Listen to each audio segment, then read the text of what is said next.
Made in USA. Yo, you can read all the way that small at the end. Okay, well, done. thank you, Eye Cancer Mickey. See ya. Good luck with your pig semen. Thank you. Hello and welcome to the Musers, the podcast. I'm Gordon, along with my good buddy George. And my other good buddy, Craig. This is episode 44. Right. Episode George Gervin, the Iceman. Yeah, we made it to 44. So how many presidents have we had? 45? I think that's right. Right? Although it's kind of confusing because two of them were presidents twice, non-consecutively, so they count as two different presidents. Right. Yeah. Trump and Taft? Yeah. Gosh, this is so sad how little I know about U.S. history. But, yeah, so we're getting up there. We're getting presidential level right now. All right, we have a big show for this week, and very excited about the coming weeks because we're going to have our big live program. It's going to be filmed live. It's going to be filmed, actual 16-millimeter film. Filmed? Yeah. I didn't know we're having a film crew there. I don't think it's being filmed. Filmed at the Kessler in Dallas, Texas on May 21st. So depending on whether you listen to this podcast before or after, that may be of interest to you. But we are going to start off with a little bit of fun information. I always like to do things that edify our brains. You know, it's important to exercise your brain. And I'll give you some knowledge. I'm going to drop a knowledge bomb on you. Okay. To give you a sense of scale, the difference between 1 million and 1 billion. Have I told y'all that before? I swear I have. Maybe on our show. I'm starting to think on the podcast. I'm starting to have deja vu all the time now, as if I've lived this life before. I don't. Maybe you did this on the radio show. I don't remember on the podcast. You just forget a lot of stuff. 1 million seconds ago is 11.5 days ago. 1 billion seconds ago, 31.7 years ago. Wow, man. So like a long time ago. So when you think of a millionaire and a billionaire, how much more is 1 billion? Everybody could spend $1 million pretty easily. Yeah. I think it would be hard to spend $1 billion. I think most people think, man, if I had $2 million, I'd be set for life. And I think that people underestimate their spending habits. Yeah. And how that would ramp up. And you'd think, well, I have unlimited money, so now I can start spending. And you realize that your unlimited money runs out in 2 years. Yes. Because you were buying all kinds of crazy stuff. Because why not? You have unlimited money. If you have $2 million, you probably could be set for life if you lived a very Spartan lifestyle. Right. Which is counterintuitive. You'd think you're a multimillionaire. Right. Therefore, you would always have money. But no. I think we Americans in particular, we love to spend. That's what keeps the economy going. It's patriotic for you to run out of that $2 million. Is that what makes that retirement thing so complicated? Because how many years are you talking about? You never know. You might be retired. 3 years, 2 million would be pretty good. You might kick the bucket after 3 years, but you might live 40 years. Yeah. Go back to work. And if you had $1 billion. Good luck getting back in the workforce at 100. How old are you? 98. Do you really think that you can lift these pallets of mulch and move them to the other side of the store? Yeah, I think so. You give me a I don't think forklift. So, sir. No, there's no I can operate a forklift. No, this is manual labor, sir. And if you had $1 billion, you could run through it pretty quickly if you bought a pro sports franchise or something, that cost $1 billion. Right. You could blow it all there. I think they finance otherwise, those. Yeah, maybe. I think they get a 30-year fixed on those sports franchises. Maybe.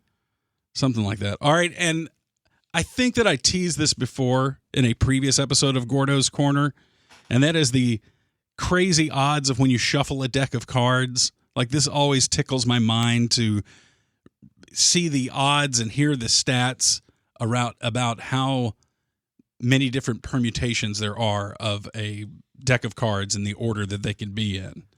The odds of you ever shuffling a deck into the exact same order twice are zero, essentially zero. Wow. Whoa.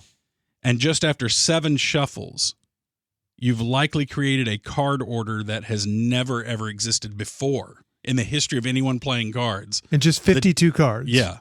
The deck has never been in that order before. Wow. Man. if you Pharaoh shuffle 7 times. That's why I know there's tricks and ways to market, but that's why card tricks always blow me away. Because of the Just because I know differences the odds of, how they're stacked and well, because they're there's- doing tricks, I know Giorgio. there's easy ways to do it, but it's still like the guy. All of a sudden, the card will fall out of the ceiling, or he'll just pick a random card and throw it up in the ceiling. And that's your card. Yeah. I do love magic. I love going to a magic show. Let's Well, have one. A Muser's magic show? I have a quarter trick. Yeah, you can do you have a trick, and I can do a few different tricks that always amaze people, but they all work on the same types of principles. It's the forcing of a card. Usually the trick is always done at a time where you're not expecting the trick is done. Right. It's right up front when they know which card you have, and then there's 5 pieces of theater that they have to go through before they reveal it. Mm-hmm. But they could have told you right as soon as you pick the card out of the deck which one it was. It's all those learning the tricks of magic defeats the magic itself. It's like it's so deflating to learn, oh, that's how that worked. And there's 2 types of people in the world. There's the people who want to know how it works, and there's the people no, I enjoy the wonder. I want to know. I hate that I enjoy the wonder. I'm a want to know guy, and I hate that about myself. I want to know so that I can do the trick and amaze people. Yeah. Like reading people's minds. I love mentalism and all those tricks that appear to be reading your mind. And then when you That's find out- freaky. When they do that, the NFL teams. Yeah, NFLers don't handle it very well. They have to run around the A lot of them have to leave the room. And The devil people get very demonstrative when Satan shows up with a mentalism trick. Can't believe there are that many different combinations in a card deck. There are more possible arrangements in the shuffling of a deck of cards than there are stars in the sky. That's ridiculous. I know. It's mind-boggling. So, I've been playing chess a lot lately, and I looked this up. Playing with your chest? Playing the game of chess. Oh, I thought you... No. Because And I've been Way doing off. the ice cubes You're way on off my there. nipples thing. there is It's basically cryotherapy. an infinite amount of Cryotherapy. possible chess games. Yes, that's another one. Yes. It's like no chess game, well, after a certain number of moves, Right. it's like have ever been played. Like if you play past, and I forget how many moves it is, past 20 moves or something like that. I can't remember the number, but yeah, that you are playing a game that has never been played before. Isn't that amazing? Yes. Wow. Now, that makes more sense to me, though, than the deck of cards, although you got 52. But when you combine how many chess pieces there are by the number of squares there are on the board, Right. that makes more sense to me than the deck of cards. Yeah, but you think of the deck is not just I guess it would be 10 numbers if you count ace as a 1, right? 12, because 12. or 13, because you have the royal. Well, that's what I'm saying. You add those royals in there, Yeah. and then it... They say there are about 10 to the 120th power possible chess games. Oh, my gosh. Wow. A number that no human, or they say in here even computer, although that'll probably change, could ever play in a lifetime. I don't know. It's weird, man. That is weird, man. It's heavy.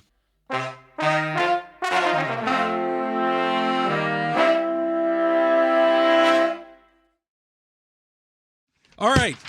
Let's get to our letter of the week. You ready? Let's go. You ready for this? Hold on. I think I have a sounder here for this. And here is the time for the letter of the week. It's really well produced. Your Hold on, it's host still for going. today's this letter of the week, the man Gordon. The man. Yep. Who You're is the your man, who huh? is that Thank voice you. talent? That's me. That's just I mean, Gordon it's just talking into no, his it's not phone. me. It's somebody else. Messed up my microphone here. I was trying to lower it With down. feedback and All right, reverb. this comes to us from P1 Jared. Jared says, "Dearest Musers, my family and I sometimes give each other hypotheticals, usually kid-friendly and lighthearted. Well, yesterday I was driving my 13-year-old daughter to school listening to you guys when she said, 'Oh, Dad, I have a hypothetical. Would you die once a year knowing you'd come back to life the next day for $1 million a year?' Now, here are the qualifications in this, qualifiers. The catch is you can't die the same way twice, and you can choose when you want to stop doing it. So that's an upside, right? You may do it After 2 years, you can say that's it. Yeah, I think that this has to be after you have to make an initial 5-year commitment. Then after 5 years, you can opt out. But you can't die the same 2 ways twice. And it doesn't mean that you'll live for forever and get $1 million a year for forever. You will, let's say you die at whatever the average age of death is, 78 or But you're going to feel the pain of each death. If you it's experience, yes, you experience each death. No way. You know what that reminds me of? The movie Groundhog Day with Bill Murray. Remember, he'd just walk out in front of a bus. Just to get the day over with as soon as possible. And then wake up the next day. Yeah. Great movie. I laughed so hard when I saw that for the first time. His reaction every morning waking up. Yes. So Jared says, needless to say, I'm investigating therapy options for my daughter. Yeah, really. And the idea of death by shark still haunts me. Because that's the thing. What if you've gone 40, 50 years of this? You've got $50 million. And then you take that beach you vacation. realize that all of the standard ways of death have kind of been exhausted. So now you're really paranoid. And you think when you go to the beach, I'm not going to get in the water. Yeah. So you get on a boat, but then that boat sinks and that's your shark. Wait death. a minute. Yeah. But you can choose the way each year. No, you don't. No, get no, to you don't Oh, know. it's a surprise. It happens to you, and you don't know. You don't know Oh. when it happens No during the year. way Yeah, would I there's do no. that. No. I thought it was you could choose, No. and then I'm thinking, well, maybe I could do that, find the most painless ways, but it's going to be a once-a-year surprise. Yeah. You get your head cut Could be off. terrible Yes. pain. Yes. No Yeah. way. Could be burned.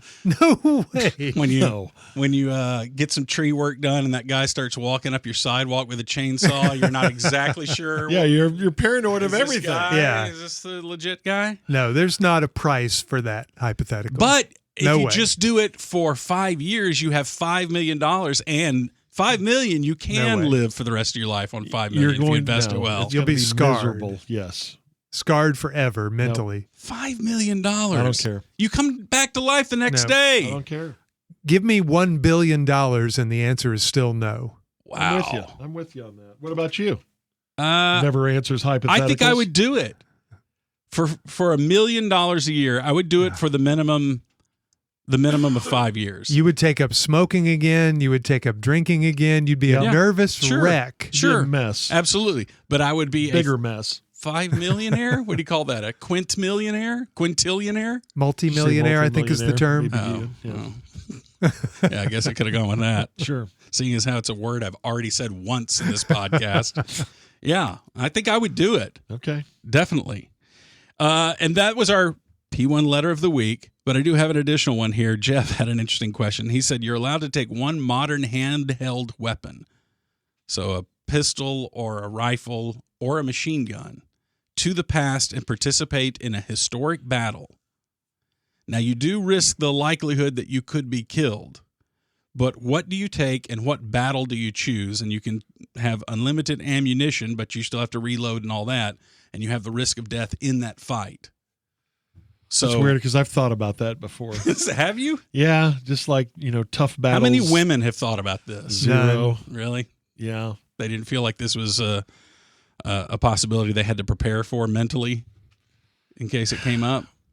I think I know. I would go back to the Revolutionary War, Okay. and I would take a sword. You're an idiot. You'd last 5 seconds. You are an idiot.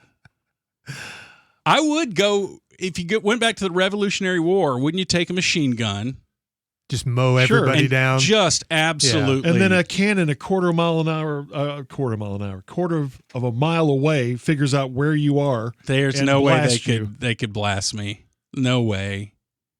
Cannons could fire at least that far back They then. can, but I just don't think I could run faster than they could figure it out.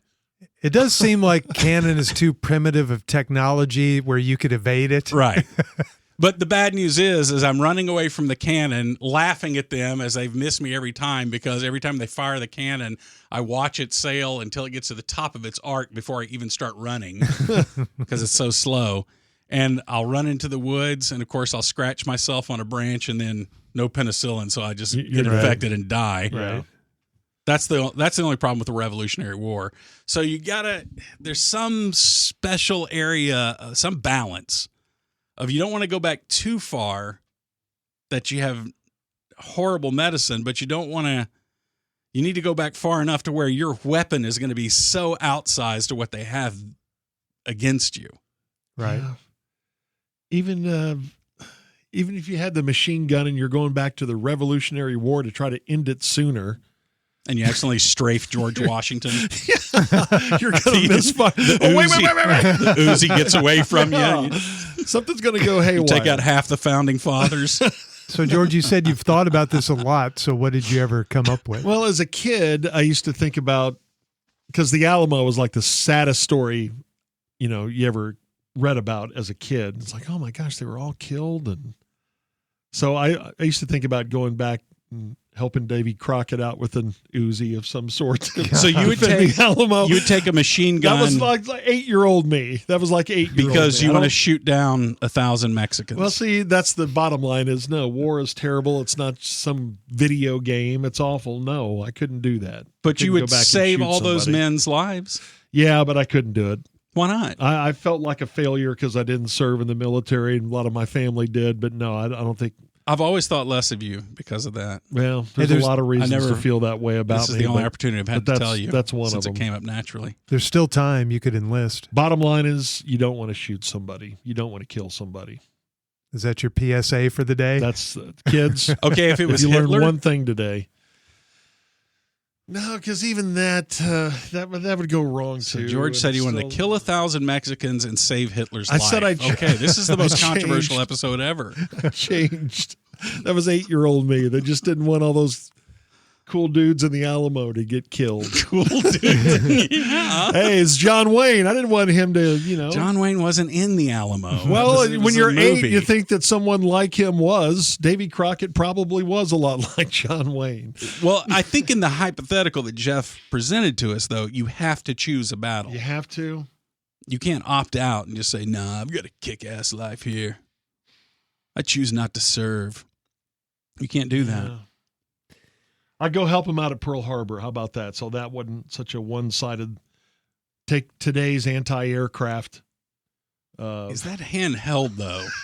It's got to be something. That's right. It's got to be handheld. It would be RPG, I guess. I don't think I could help him much there. Biggest you could get there. How about I'm sounding the alarm 2 hours before? Hey, this is going to be bad. And everyone, you would be locked in a loony bin before No, the trust me. planes even Just got turn there. on that radar thing. Look. Oh. So your weapon is your hand to sound the alarm. Yeah, I That's don't what think you're taking back. And I don't this is think- the I'm product using of it as a all of this weapon. thought that he's given this. You all gave these us years. 5 seconds to think about it. You said that you've thought about this a lot. You changed the rules. I I'm not 8 changed years the old anymore.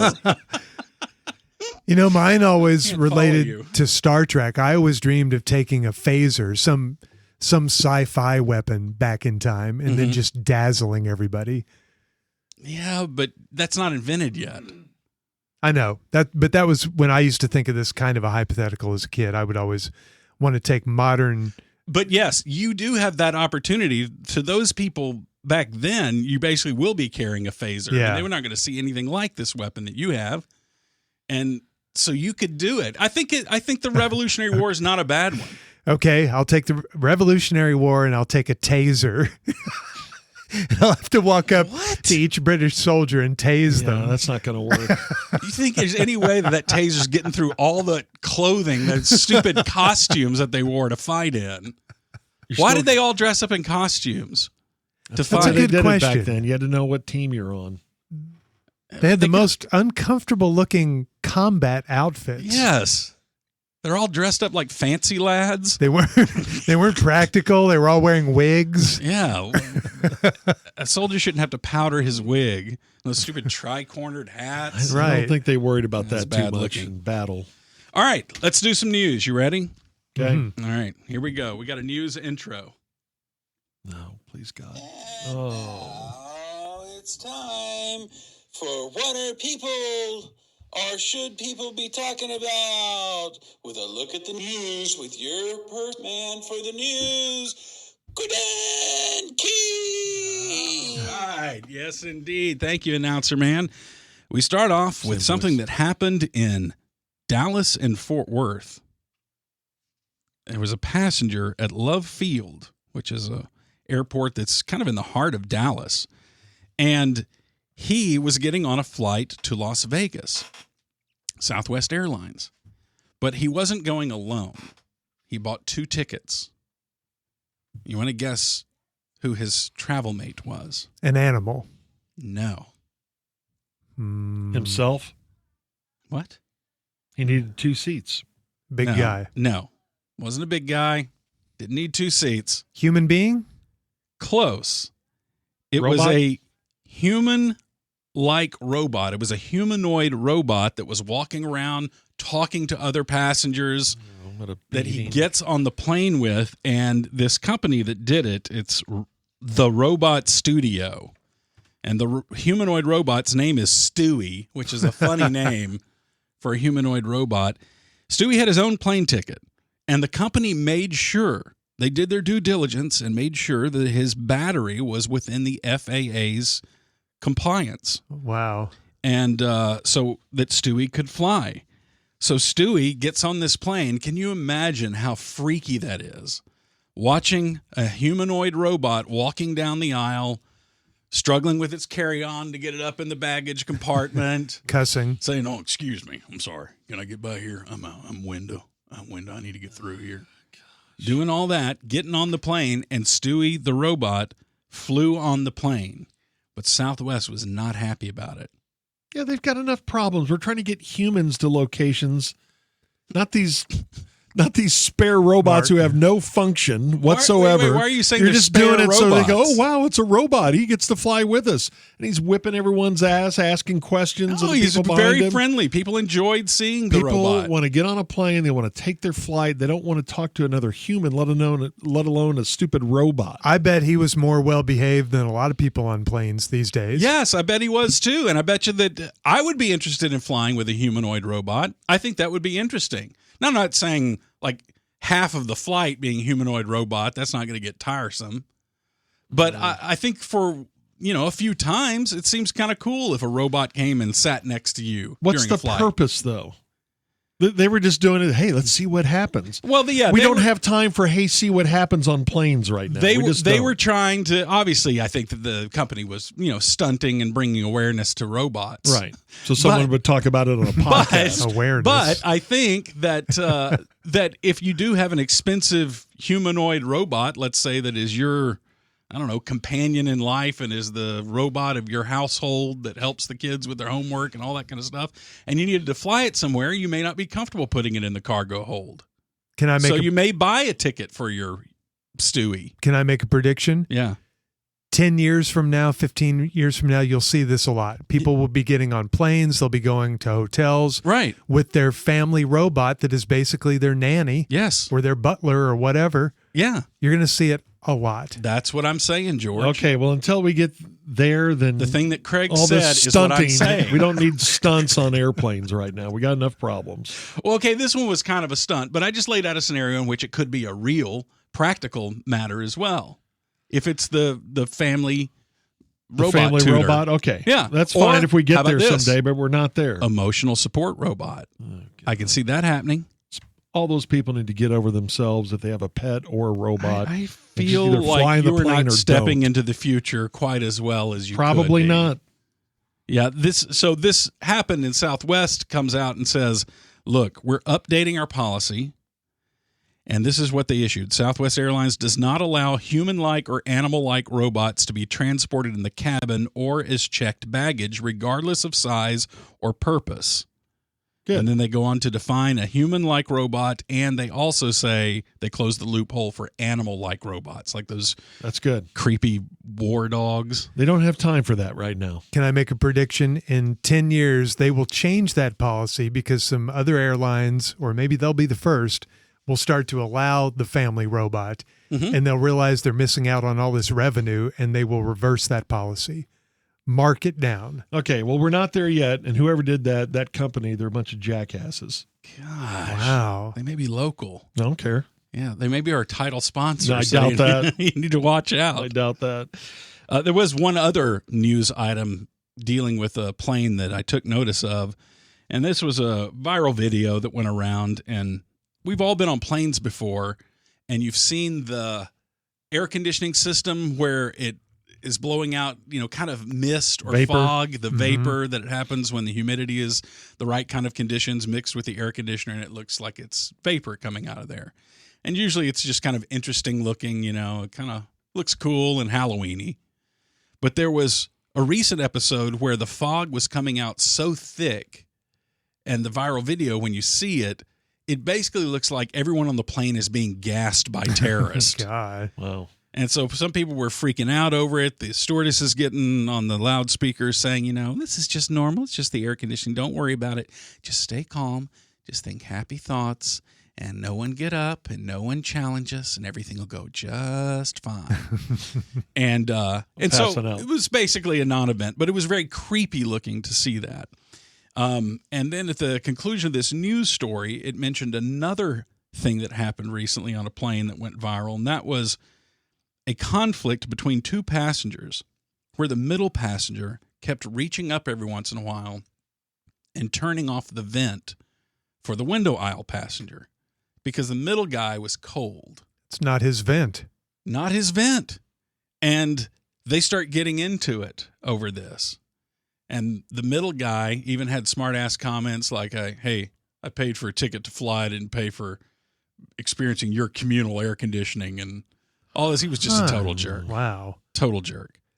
But it leads us into plane etiquette talk because the middle passenger does have some rights that other passengers don't. Mm-hmm. The right to armrest. Both of them. It's in the Bill of Rights. Yep. It's in the first 10 Bills of Rights. This would be the first 10 amendments are the Bill of Rights. But yeah, the middle guy gets the armrest within reason. Yeah. I think you share the armrest. You try to. It's not very big. No, it isn't.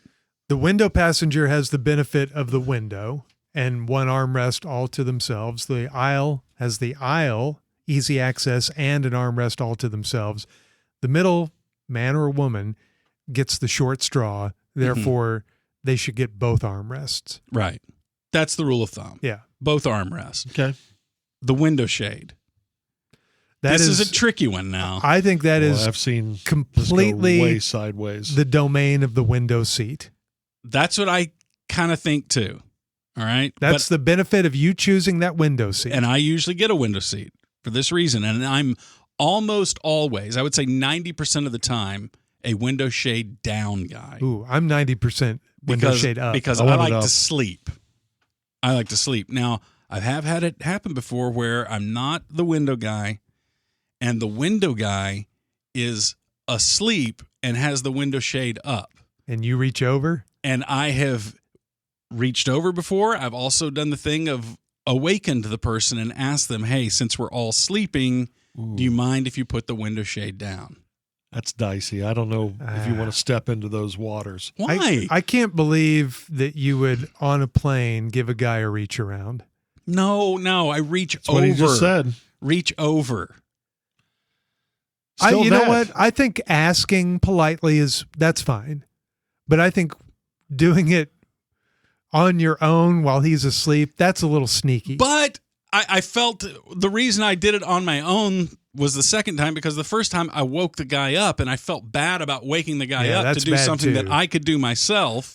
No, that's bad too. Does the window guy have full control over the shade? 100%. Yeah. 100%. Need some guy leaning over him. I think he has 99% control.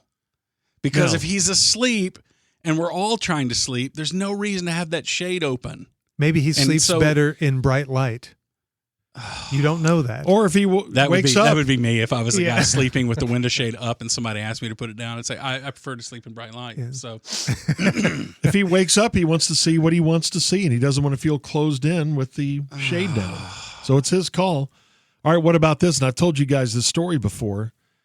What about if you're flying and it's really hot outside, and as you're landing, the flight attendant says, as we land, please close your window shades to keep the plane as cool as possible. Yeah. So everybody on the plane does it, and it wasn't quite a full flight. In fact, the guy up from us had his own row to himself, and he did not lower his window shade. Did you give him a reach around? And So lower I his didn't shade reach for him? over him. I walked, over to where the window was and shut it because he wasn't polite enough to do it for the flight attendant. Mm. Now, he was not sitting by the window. He was sitting on the aisle. To an empty row. But the window shade was open. So as we're landing, then he leans over and puts it back up. Ooh. And that's when I said, "Oh, I forgot. This is your plane. I'm so sorry. I'm See, so sorry. I forgot we were flying go flying there on your immediately. airline. Why not I'm just so sorry. try kindness So one sorry. more time before you escalate?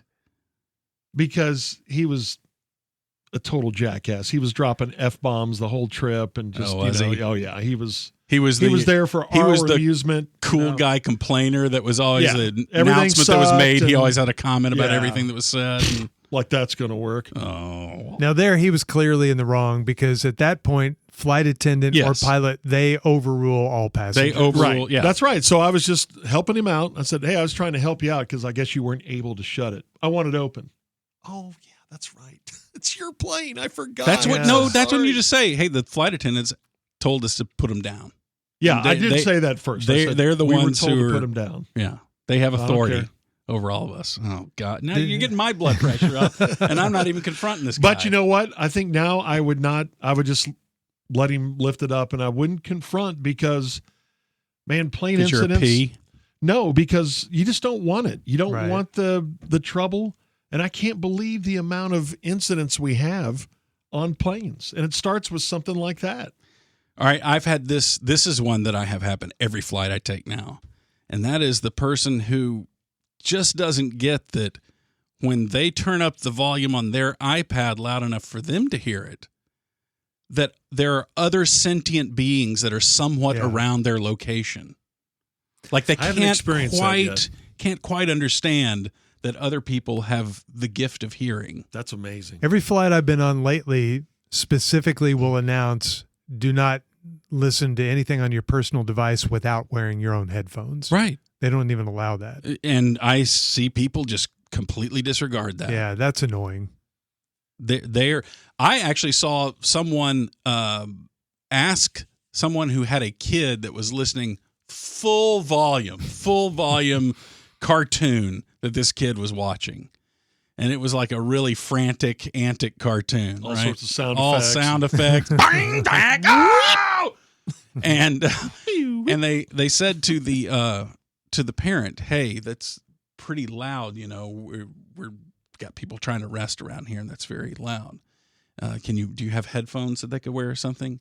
And the parent did yeah, she doesn't like wearing headphones. God. So, Okay, well, I don't like hearing her cartoon. so yeah, much. well, that's just too bad because she doesn't like wearing headphones. And we're all entitled to maximum comfort and perfect conditions at all points in time. Nothing's ever a compromise to people like that. You know how our perception is that plane incidents have just taken this huge jump of unruly passengers. Do you know what year that was when we took the jump? COVID? I think it is very COVID related. It was 2021 when we all started flying again. They jumped 492%. They went from 1,000 incidents in 2020 to 5,900 in 2021. But isn't that because nobody was flying in 2020? Or I guess we all got back in the planes and we're all annoyed with each other. And everybody was still at that time required to wear a mask. There was And a mask thing. I bet and half yes, of those were mask incidents. I bet they were too. yeah, people who thought it was crazy that we were wearing masks, Yeah. or people who People refused to wear masks. oh Yeah. yeah, and then other people being upset that they're Yeah, not that's wearing right. a mask. I bet that's what it was. But yeah, even that was still- the worst year, 2021, right? That was the worst year for pretty much everything. Yeah. Either 2020 or 2021. It was all bad. But the last few years, we've been right at around 2,000, and that's twice as much as what it was before 2021. Yeah. So I since think then, it just seems like I don't everyone's know. gotten just a little more jerky. Mm-hmm. Yeah. You just don't And- want to get and- in the middle of it. You just say, okay, I'm sorry. Let's just get there. And my whole theory, which has zero science or studies behind it, as far as I know, is that it has to do with technology. And it has to do with that we're getting kind of used to the world being the way we want it. We got set up. We got options to make everything. We get things delivered to us. We're kind of used to not dealing with people. And so people just become a huge annoyance and we lose all our skills. And we actually feel somewhat entitled to having the world the way we want it. Yeah. And I think that's part of why it. do I have to make compromises to live in a society or live with other people? So we get really short-tempered with others. Yeah. And we get really into an airline can't tell me to do something. If I want this window shade up, it'll be up. If I don't want to wear a mask and they have a rule wear a mask, I'm going to go with what I want. I feel for the flight attendant. What a tough gig. Yeah, I know. It is.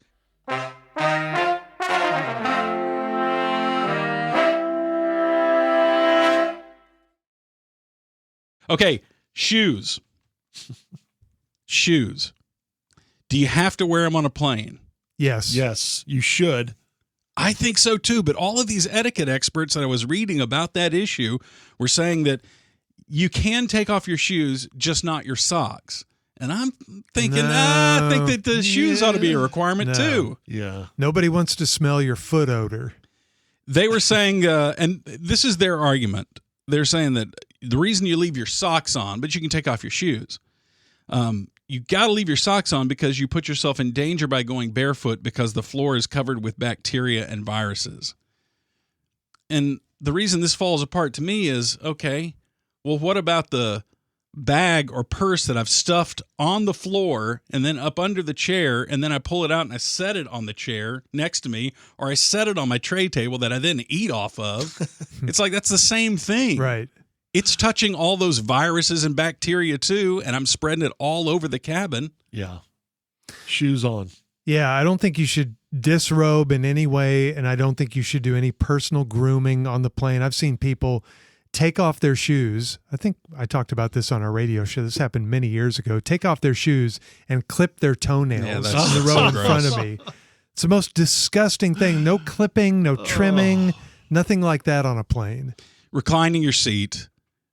All of these etiquette experts said that you need to ask someone behind you. Good. Or at least take them into account. Yes. Like, it's not your...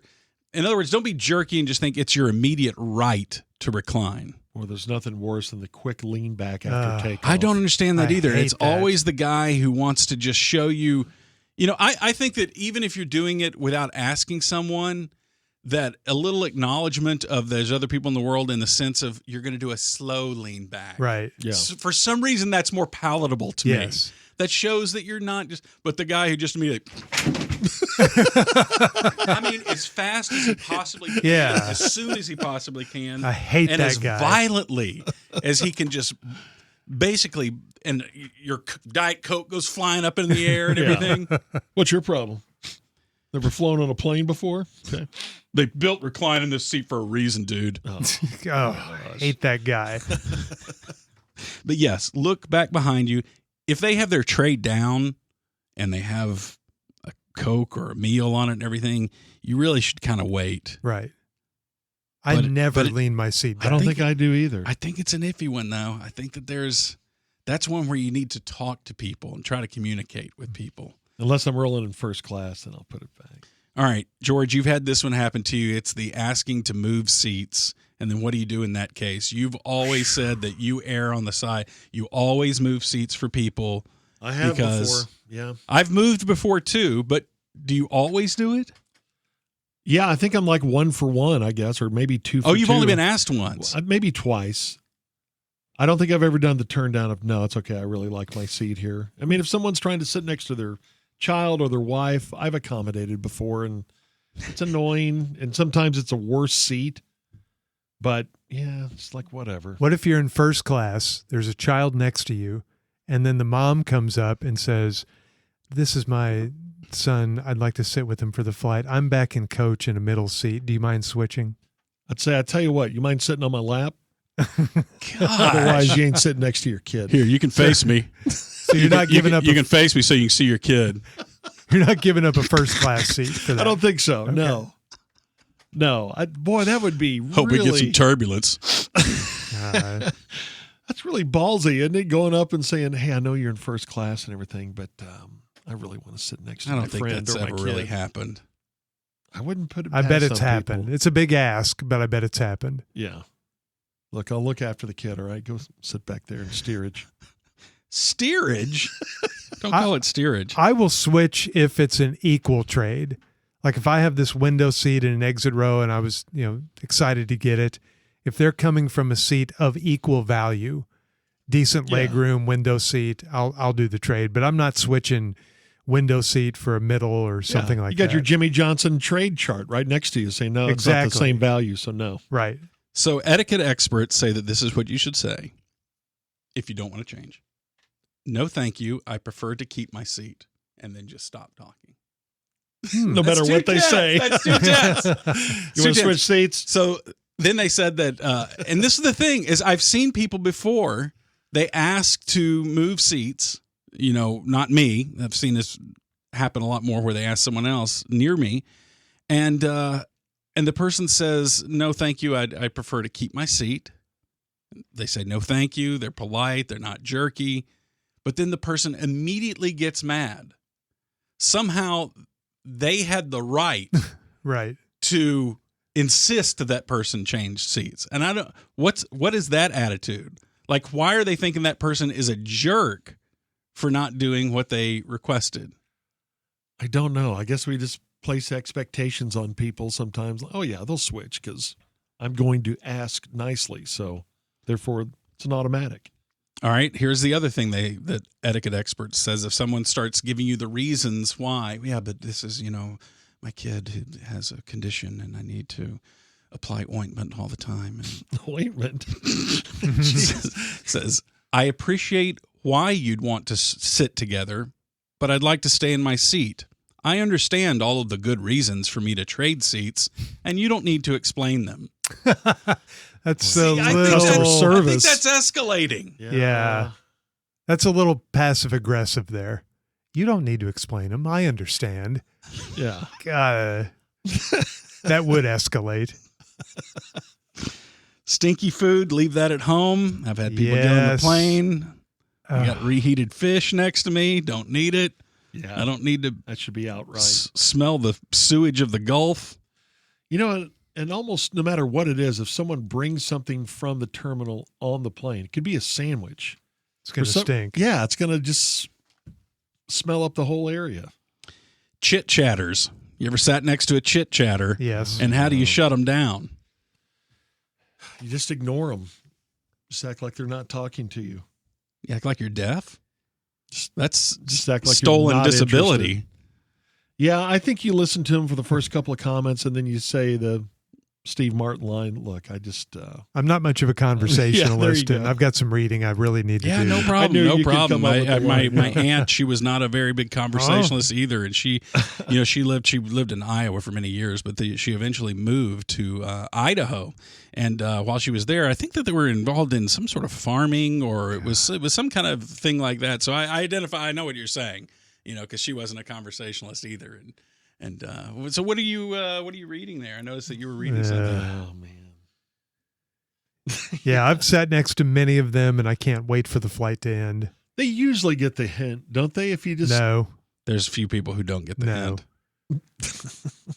No, I was with one not that long ago, and she kept talking and talking, and I got to the point where I wasn't even acknowledging what she was saying. But she was still talking. She would still just launch into another story. There's really nothing you can do about it at that point, unless you want to be rude. She, huh? It was a she. Mm-hmm. Yeah. Man, she had a lot of stories, and none of them were interesting. None. Hot? No. No. If she was, you would have been all into that would have been fine. Really? That's a problem. Oh, well, I find that too. I would have fully engaged. This one is for you, George. Why me? Drink in moderation on a plane, because I've seen you get on a plane and just start pounding them down. And you got to remember, when you're up there in the sky, alcohol hits differently. Yeah, it does. And you can get a lot drunker a lot quicker. I can't remember the last time I had a drink on a plane. And then I'll end with this one, because I had this one happen to me on my last flight. And it usually is a kid. In this scenario, they have a guy sticking his bare foot through the seats onto my armrest. What? I've had kids do this, but I've not had a human adult that sees the armrest in the row ahead of him as his footrest, as his hassock. That's a good way His to get ottoman. a sprained ankle. You would karate chop their ankle? I just twist it. Gosh. Sorry. I've had kids kick the back of my seat relentlessly, and I'm not sure I've ever said anything, but I'll turn around a lot and look at them. I hate the dirty look, turn around. Just say something if you're going to say something. I love giving those kids dirty looks. There's something fun so about childish. All right, and then finally, I will end with this because I thought of you when I saw the story. This podcast is probably the only podcast I know that's against cancer, right? I think Probably. we all three Yeah. are unanimously Yeah, we're all against it. against cancer, particularly eye cancer. it. Ugh, sounds awful. We've got to cure eye cancer, and thankfully, there is a scientist in China. This ought to be good. What? Yes, it's good because it's fighting cancer. Mm-hmm. I'll just read you the headline. Is either using sperm or breast milk. That's my prediction. Can I please continue? Oh, I'm sorry. You Go kept ahead, Gordon. interrupting Yeah. science. We should listen to the science on Okay. this. Okay. Scientists turn pig semen You were right. extract We stuffed the play. We guessed what they called. into eye drops that kill cancer in mice. Hold on. I got to think about this for a moment. I'd rather go blind. Pig semen. Than to have someone doing that to a Have a pig right in pig. front of you, Yeah. aiming it at your I face don't want a pig doing that. as they're trying to show pig, hot pictures of other pigs. We use pig. Yeah, what would you show a pig? Like if you show pornography to an animal. You'd show him porkography. Okay. It's handcrafted. Do animals That's funny right there. I don't care who you are. first of all, do animals respond to pornography? No.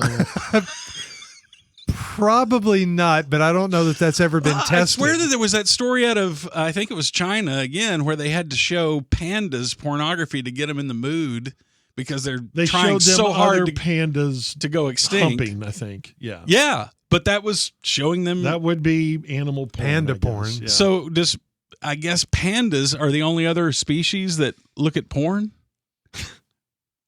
I guess. And does it work on them? I mean, if they see others doing it the way that why does it do it in humans and it wouldn't in other mammals? Maybe it does. Can they all see the screen like we do? I don't know about that. What do you mean?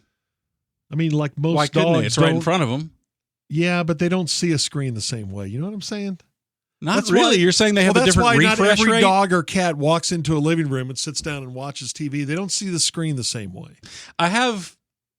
I do think that's weird because like all hell can be going on the TV and you'll have a kick-ass sound system Mm-hmm. that has gunshots and car Right. crashes going on and they don't respond at all. Yeah. Dogs just like looking Meanwhile, around. if they heard a real gunshot right outside that window, they would be all Yeah. freaked out about it. So Yeah. They know What- it's fake somehow. how do they know that? I don't know. Now, we did have a dog that watched TV, especially cartoons, and she would watch the screen for about 10 minutes or so. It was really freaky. Well, they have cat TV now too.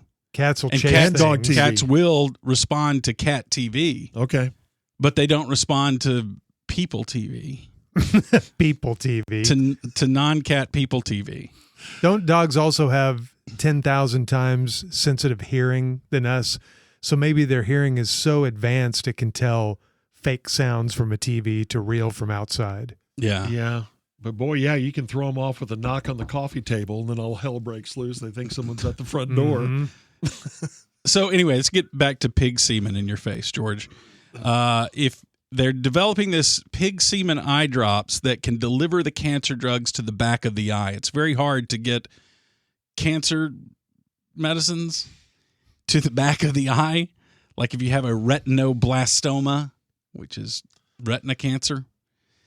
So right now we have to deliver it with a needle through the eyeball into the retinal area. Wow. And that with- sounds awful. And with this pig semen, you can get it, somehow it soaks in better and can get to the Okay, back wait. of the They eye. have not tried this on humans, though, yet, have they? No, They just it's- tried it on mice. But yes, if a human developed mouse cancer, this would work on them because they've only tested on mouse cancer so far. And so once the pig semen is injected into the eyeball, baby pigs grow in the back of the eyeball. Yes, and, then and they eat feed the off the cancer? mouse cancer in the back of your eye. Hey, what the hell, dude? I don't want to shot a pig semen. That was Mickey Mouse getting a treatment. What just happened? I don't know.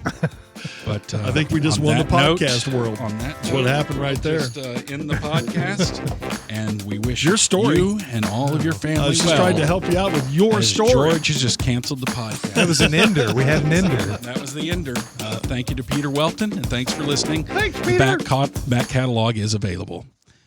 The end. No, No, it's not. Oh, hey, it's Pig Semen Mickey. Yay! Yay! I can see. What's Yay! going on? Pig Semen Mickey. Oh, you had eye cancer, Let me did see. you? Let me try A, And B, you- C, Yeah. F, Oh, look D, at that. He's reading all the letters K, with a. Z, He's struggling Y, now. N, He's a little. Yeah. Made in USA. It's oh, you can read all the way that small at the end. Okay, well, done. thank you, eye cancer Mickey. See ya. Good luck with your pig semen. Thank you.